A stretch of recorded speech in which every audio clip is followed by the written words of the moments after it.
नमस्कार, आई scope media में आपका स्वागत है। मेरा नाम है अतीक। इस वक्त हम लोग आ चुके हैं प्रसपा कार्यालय में और यहाँ पर हमारे साथ मौजूद हैं अजय त्रिपाठी मुन्ना जी, जो कि प्रसपा के प्रदेश महासचिव हैं। इनके बारे में आपको कुछ और बताना चाहूँगा। ये बड़े ही ज़मीनी नेता हैं। इन्होंने 2017 में भी तैयारी की थी विधानसभा से, लखनऊ की उत्तर विधानसभा से तैयारी की और उसके बाद उसके पहले भी ये मेयर पद का चुनाव लड़ चुके हैं।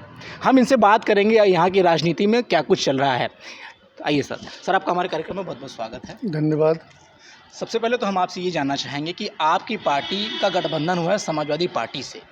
समाजवादी पार्टी से आपको कुछ सीटों पर बातचीत चली थी, कितनी सीटें, क्या बात हुई, कुछ थोड़ा बहुत जानकारी दीजिए।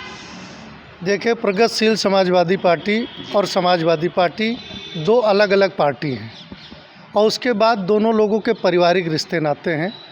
एक चाचा हैं, एक भतीजे हैं। तो चाचा और भतीजे के बीच में जो बात होती है वो पार्टी के किसी भी नेता को उसकी जानकारी नहीं होती है, लेकिन जब जो जानकारी हम लोग को दी जाती है निश्चित तौर पर हम लोग उस पर काम करते हैं। अभी बहुत सी सीटें घोषित हुई हैं और अब बहुत सी सीटें घोषित होनी बाकी हैं। निश्चित तौर पर प्रगतिशील समाजवादी पार्टी के कई कार्यकर्ताओं को चुनाव लड़ने का मौका मिलेगा, ऐसा हम लोगों को पूरा भरोसा है। सर, एक चीज़, टेक्निकल चीज़ मुझे नहीं समझ में आ रही, चूँकि आप ज़्यादा बेहतर से समझा पाएंगे कि आपकी पार्टी का गठबंधन हुआ है समाजवादी पार्टी से, ठीक है। गठबंधन में ये होता है कि भाई कुछ सीटें आपको मिलती हैं, उस सिंबल पर चुनाव लड़ा जाता है, लेकिन जो आपके राष्ट्रीय अध्यक्ष थे आपकी पार्टी के, शिवपाल चाचा जिन्हें आप कहते हैं, उनको मैनपुरी की सीट से दिया गया, जसवंत नगर से। तो वहाँ पर लेकिन उनको चुनाव लड़ाया जा रहा है साइकिल के चुनाव निशान पे। तो आपकी जो चाबी सिंबल था या फिर आपकी पार्टी का जो सिंबल था उस पर तो चुनाव लड़ाया नहीं जा रहा है। ये कैसा गठबंधन है? देखिए, भारतीय जनता पार्टी एक ऐसी पार्टी है जो अपने राजनीतिक लाभ के लिए वो किसी का भी कहीं नुकसान कर देती है। उसी साजिश के तहत प्रगतिशील समाजवादी पार्टी का चुनाव चिन्ह जो चाबी है उसको उसने जब्त कराने का काम किया और जब जब्त कराने का काम कर दिया तो प्रगतिशील समाजवादी पार्टी और समाजवादी पार्टी का जब गठबंधन हुआ, हमारे नेता माननीय शिवपाल यादव जी ने समाजवादी पार्टी के ही सिंबल पर चुनाव लड़ने का निर्णय लिया। अब उत्तर प्रदेश में जितने भी विधानसभाओं पर प्रगतिशील समाजवादी पार्टी के प्रत्याशी चुनाव लड़ेंगे वो सभी साइकिल के चुनाव चिन्ह पर ही लड़ेंगे। जिस तरीके से जसवंत नगर पर हमारे नेता माननीय शिवपाल यादव जी को आप साइकिल पर चुनाव लड़ते देख रहे हैं, उसी तरीके से जितने भी प्रसपा के प्रत्याशी होंगे वो सभी साइकिल चुनाव निशान पर ही अपना नामांकन करेंगे और चुनाव चिन्ह भी उनका साइकिल ही होगा। सर, एक दो वाकयात सामने पेश आए हैं समाजवादी पार्टी के द्वारा जो टिकट वितरण हुए हैं उसको लेकर के। अभी कल का एक मामला ये है कि सुल्तानपुर ज़िले की एक विधानसभा सीट है लम्हुआ, संतोष पांडे जी को वहाँ से टिकट दिया गया है। वहीं पर एक प्रत्याशी जो काफ़ी दिनों से तैयारी कर रहे थे, आर.एस. यादव जिनका नाम है, वो कल आकर समाजवादी पार्टी कार्यालय पर एकदम बिफर गया करके अपनी पार्टी के कई सारे लोगों को लेकर के, अपने कार्यकर्ताओं को लेकर के वहाँ पर हंगामा किया। उन्होंने पार्टी का घेराव किया कि टिकट गलत दिया गया है। तो क्या टिकट बांटने में कुछ ऐसी कोताही बरती जा रही है अखिलेश यादव की तरफ से, आपकी पार्टी की तरफ से? नहीं, देखिए, जब चुनाव का समय आता है तो बहुत से दावेदार होते हैं सभी सीटों पर और उसमें से टिकट एक व्यक्ति को मिलता है।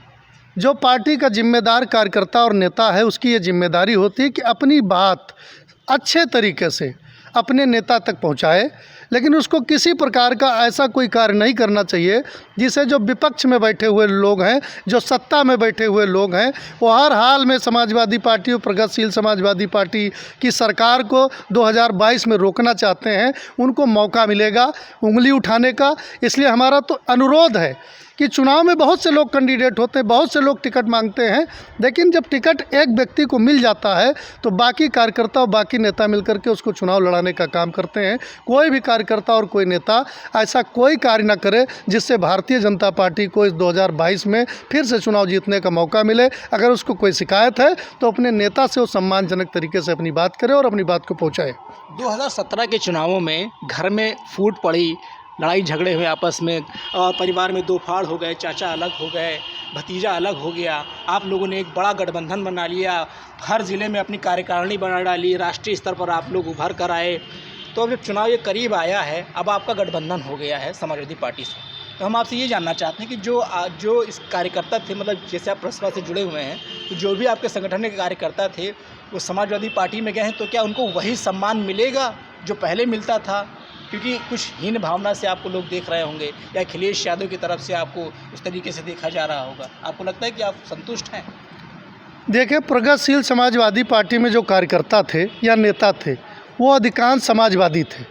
पहले भी उन्होंने लंबे समय तक समाजवादी पार्टी में काम किया है और जब प्रगतिशील समाजवादी पार्टी अलग बनी तो समाजवादी पार्टी से लोग आकर के प्रगतिशील समाजवादी पार्टी में पदाधिकारी बने। अभी चूंकि टिकटों का बंटवारा नहीं हुआ है, अभी पूरे उत्तर प्रदेश में चुनाव की पूरी तरीके से तैयारी नहीं हुई है, लेकिन हमें पूरा भरोसा है चूँकि हम सभी लोग समाजवादी हैं। समाजवादी में लंबे लंबे समय तक हम लोगों ने काम किया है। जब हमारे नेता माननीय शिवपाल यादव जी को सम्मान मिलेगा समाजवादी पार्टी में तो प्रगतिशील समाजवादी पार्टी के प्रत्येक कार्यकर्ता को सम्मान मिलेगा और हम लोग 2022 के चुनाव में अपने नेता माननीय शिवपाल यादव जी के नेतृत्व में हर हाल में भारतीय जनता पार्टी की सरकार को यहाँ से उखाड़ के फेंकना चाहते हैं। उत्तर प्रदेश में नौजवान के काम, उत्तर प्रदेश में किसान के काम, उत्तर प्रदेश में उद्यमी व्यापारी के काम, हर काम ठप है, रुके हुए हैं, विकास के कार्य रुके हुए हैं, नौकरियां किसी नौजवान को मिल नहीं रही है, वो कैसे शुरू हो। इसलिए 2022 में माननीय अखिलेश यादव जी की सरकार उत्तर प्रदेश में हम लोग बनाना चाहते हैं। कोई कुर्बानी भी अगर प्रगतिशील समाजवादी पार्टी के कार्यकर्ताओं को सरकार बनाने में देने की ज़रूरत पड़ेगी तो हम लोग निश्चित तौर पर देने का काम करेंगे। हमारे चैनल की तरफ से आप उत्तर प्रदेश के लोगों से क्या कहना चाहेंगे? हम आपके माध्यम से उत्तर प्रदेश की जनता से बिल्कुल विनम्र निवेदन करना चाहते हैं कि 5 साल में उत्तर प्रदेश के अधिकांश विकास के कार्य रुक गए थे। भारतीय जनता पार्टी ने एक साजिश के तहत नौजवानों के साथ छल करने का काम किया है, उद्यमी व्यापारी के साथ छल करने का काम किया है, किसान को सालों साल कोरोना जैसे समय पर धरना देने के लिए और मरने के लिए उस भारतीय जनता पार्टी ने छोड़ दिया है। तो एक बार उत्तर प्रदेश में पुनः विकास के कार्य को चालू कराने के लिए, नौजवानों के चेहरे पर खुशहाली लाने के लिए, किसानों के चेहरे पर खुशहाली लाने के लिए समाजवादी पार्टी और प्रगतिशील समाजवादी पार्टी के गठबंधन को वोट दें और भारी बहुमत से चुनाव जिता करके उत्तर प्रदेश के विधानसभा में भेजें, जिससे पुनः एक बार रुके हुए विकास के कार्य को माननीय अखिलेश यादव जी, माननीय शिवपाल यादव जी चालू करा सकें। तो ये थे हमारे साथ थे प्रसपा के प्रदेश महासचिव अजय त्रिपाठी मुन्ना, जो आगामी 22 के चुनाव को लेकर काफ़ी आश्वस्त हैं। इनका कहना है कि प्रदेश में ना तो किसी को रोज़गार मिला है, ना ही विकास हुआ है। ये विकास और रोज़गार के मुद्दे पर जनता के बीच में जाएंगे और 22 में अखिलेश यादव को मुख्यमंत्री बनाने का काम करेंगे। कैमरा पर्सन अनुभव के साथ अतीक।